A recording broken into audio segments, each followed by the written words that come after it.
Bonsoir à toutes et à tous et bienvenue sur cette nouvelle chaîne YouTube. L'envers du décor va parler principalement de jeux vidéo et de tout ce qui l'entoure. Nous allons voir ensemble et en détail comment, pourquoi, quand un jeu peut avoir un tel succès, le côté marketing, qu'est-ce qui a fait de son succès. Donc bienvenue sur cette chaîne. N'hésitez pas à vous abonner, partager, laisser un pouce bleu et mettre un petit commentaire si cela vous a plu. Ça aide beaucoup à booster une nouvelle chaîne qui se lance. Encore merci, très bon visionnage.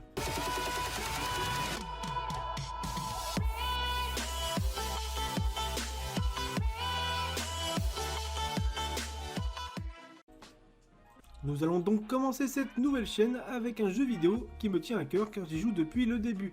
Il s'agit de Counter-Strike. Le jeu est édité par Sierra Studio, le dernier jeu édité connu en date est soit Target Liberty sur PSP et Empire Earth 3 en 2007. Développé par Valve, connu aussi pour avoir développé principalement Half-Life, Team Fortress, Portal et j'en passe. Les concepteurs sont Minley et Jess Cliff. Le jeu est sorti en version finale le 8 novembre 2000, en bêta le 19 juin 1999, mais le 19 novembre 1998, lors de la sortie de Half-Life 1, il y avait des fichiers cachés qui permettaient déjà d'essayer le mode de Counter-Strike. À la fin des années 1990, Minley et Jess Cliff sont étudiants et se rencontrent en travaillant sur le mode action Quake 2 pour le jeu Quake 2. A l'époque, Minley veut s'affranchir du modèle de gameplay foufou de Quake et créer un mode plus réaliste avec des armes réelles et des histoires de terrorisme, sur le modèle de Rainbow Six et Spec Ops. Jess Cliff est séduit par le projet et le rejoint d'ailleurs, c'est lui qui invente le nom de Counter-Strike.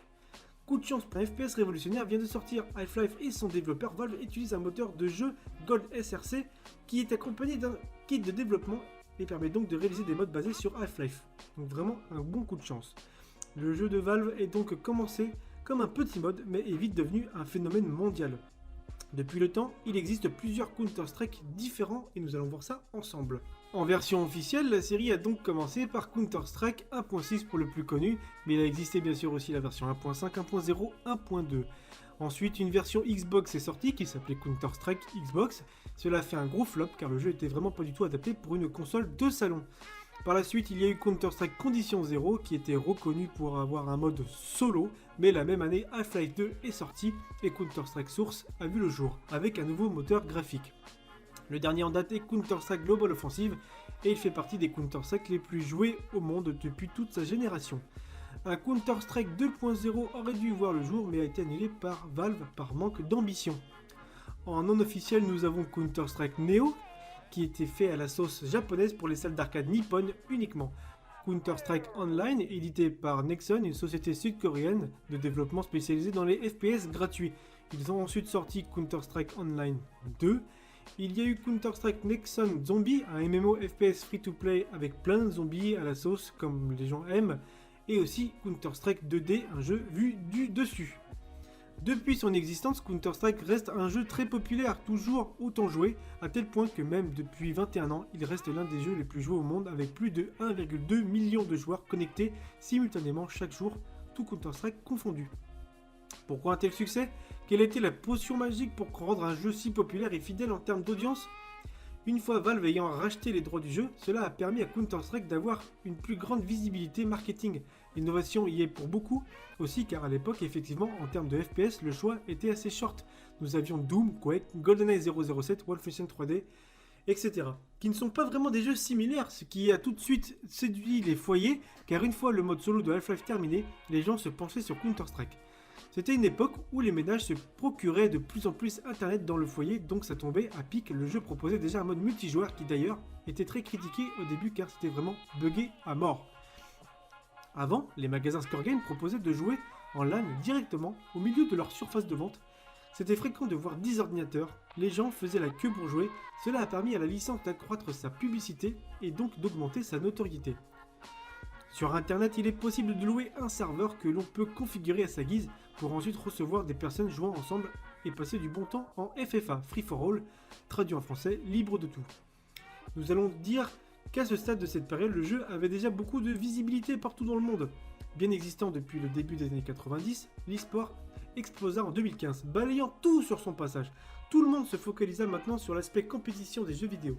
Cela tombe bien car le gameplay original de Counter-Strike est que deux équipes de 5 joueurs doivent s'affronter sur une map pour défendre un point bombe ou bien une libération d'otages, mais uniquement le premier fut retenu pour les réglementations de l'e-sport. Cela multiplia par 10 la fréquentation du jeu, car Counter-Strike fait effectivement partie des jeux les plus joués en e-sport. Entre 2000 et 2020, le cash prize total cumule 100 millions de dollars. Tout ce phénomène amène donc du monde pour regarder ces grands événements sur leurs écrans via le jeu en lui-même ou les sites de streaming. Mais derrière le côté marketing est que les gens veulent aussi tester le jeu pour ressembler à leurs idoles, ce qui donne un effet boule de neige et donc la popularité du jeu ne fait qu'augmenter de jour en jour. Mais qu'y a-t-il de spécial pour que le jeu ne soit pas lassant depuis le temps ?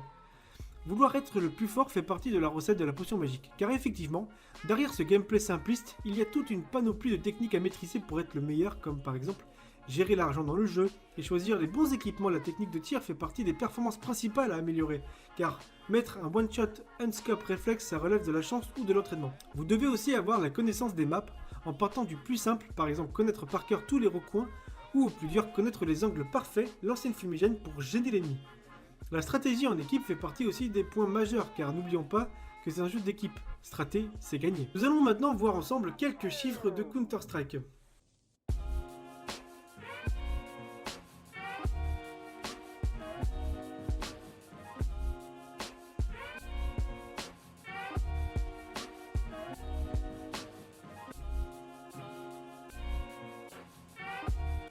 Nous allons parler rapidement maintenant de quelques anecdotes de Counter-Strike qui est toujours bon à savoir. Certaines maps du jeu sont tirées d'endroits réels un peu partout dispatchés dans le monde. Le 1er février 2018, Jess Cliff est arrêté pour exploitation sexuelle de mineurs. Lors d'une partie, un joueur français a tué son ennemi français également. Avec un couteau, celui-ci a tellement ragé qu'il a passé 7 mois à le traquer sur internet pour le retrouver et le poignarder dans la vraie vie. Ne vous en faites pas, la victime a survécu. En 2009, une LAN a déjà été organisée en Russie avec sponsor de femmes à moitié nues pour expérimenter la chose et savoir si les joueurs étaient déstabilisants. En 2007, un étudiant s'est fait arrêter car il avait créé la map Counter-Strike Virginia Tech. Il s'agit de l'endroit où il y a eu une fusillade avec au total 32 morts. La police est venue l'arrêter dans son école à Virginia Tech. Pour conclure, Counter-Strike est sorti de ses étagères dans une époque où le jeu vidéo était en pleine évolution.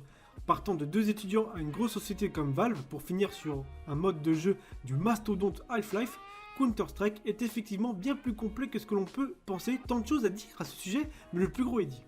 Et depuis un petit moment, maintenant, il est possible de jouer à Counter-Strike Global Offensive gratuitement sur Steam, ce qui augmente encore plus sa zone de chalandise virtuelle. Je vous remercie d'avoir regardé cette vidéo, merci de votre soutien, n'hésitez pas à mettre un commentaire, abonnez-vous, un pouce bleu, partagez, et je vous dis à très bientôt, Banzai!